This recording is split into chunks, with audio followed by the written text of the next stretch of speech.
பேரன்பிற்கும் பெருமதிப்பிற்கும் உரிய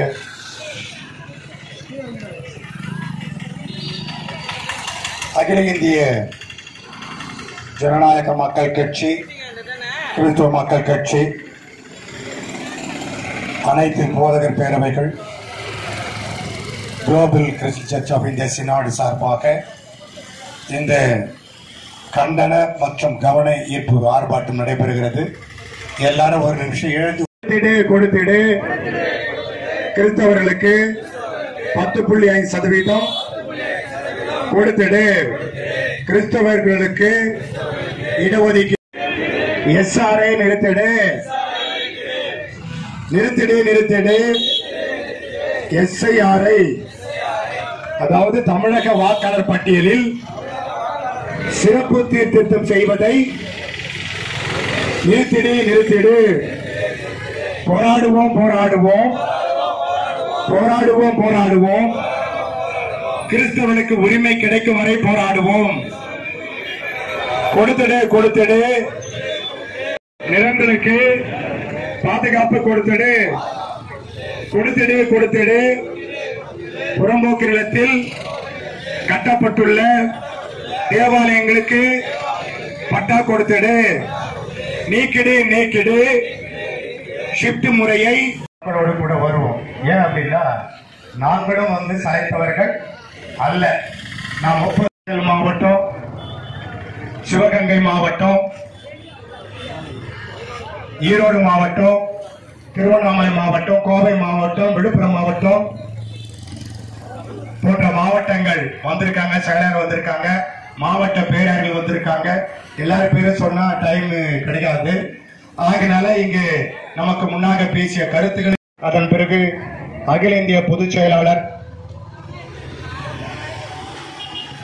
அன்னை தெரசானுடைய சமூக சேவகர் ஐடி தேவாசீர்வாதம் அவர்கள் பேசினதை கேட்டீங்க.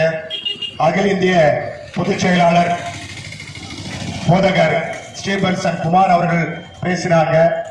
நாங்க போதகர் ஏன் சொன்னா, நாங்க போதகர் மட்டுமல்ல, நாங்க தான் கல்வியை கொடுத்தவங்க, மருத்துவம் கொடுத்துங்க, அறிவை வளர்த்துங்க, ஒழுங்க வளர்த்துவங்க, எல்லாருக்கும் எல்லாமே கொடுத்துவங்க.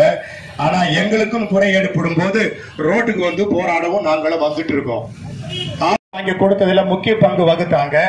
ஆனா எங்களுக்கு சட்டத்துல என்ன ஆச்சுன்னா, சிறுபான்மை மக்கள் என்ன வச்சுட்டாங்களே கண்டி எங்களுக்கு இடஒதுக்கீடு கொடுக்கவே இல்லை.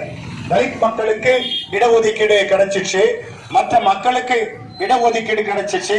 இந்த தெருவுல ஒரே ஒரு தெருவுல ஒரு பாப்பா இருப்பா, அந்த பாப்பாளுக்கு 10.5% கொடுத்துட்டாங்க.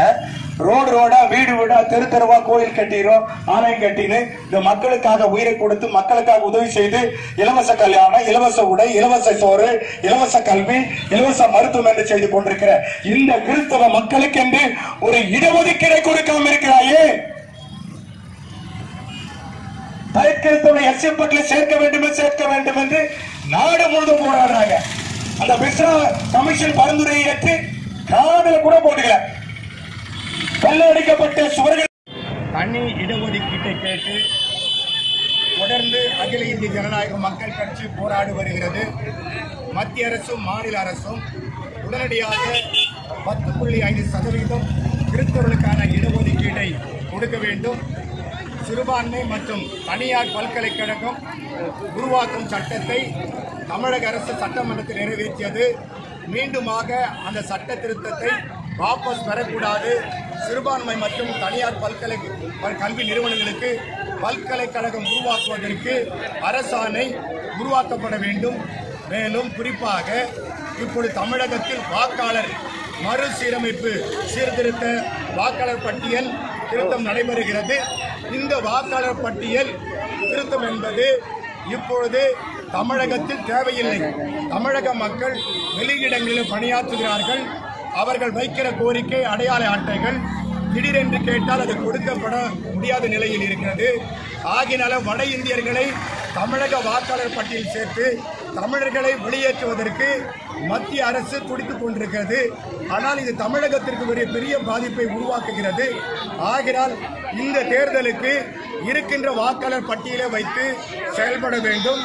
அடுத்த தேர்தலுக்கு நீங்கள் ஆய்வு செய்ய வேண்டுமே தவிர இப்போது இந்த வாக்காளர் பட்டியல் திருத்தம் என்பது இப்போது தேவையில்லை. குறிப்பாக எனக்கு வாக்கு இருக்கிறது, என்னுடைய துணைவியால் என்னுடைய பிள்ளைகளுக்கே வாக்கு இல்லை.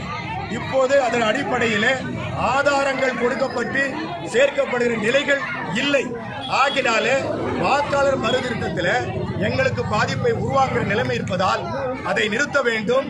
அதோடு கூட கிறிஸ்தவர்களுக்கு பாதுகாப்பு வேண்டும், கிறிஸ்தவர்களுடைய ஆலயங்களுக்கு பாதுகாப்பு வேண்டும். ஆலய புனரமைப்பு நிதிகள், மகளிர் சங்கங்கள் மற்றும் உதவிகள் கொடுக்கப்பட வேண்டும். சிறுபான்மை கிறிஸ்தவ பள்ளிகளில் ஆசிரியர் பணி அமர்த்துவதற்கு டெட் தேர்வு கொடுக்கப்படுகிறது. நீட்டு தேர்வு வேண்டாம் என்று சொல்லுகிற நாம் இந்த டெட் தேர்வை ரத்து செய்ய வேண்டும். குறிப்பாக சிறுபான்மை பள்ளிகளில் அது தேவையில்லை.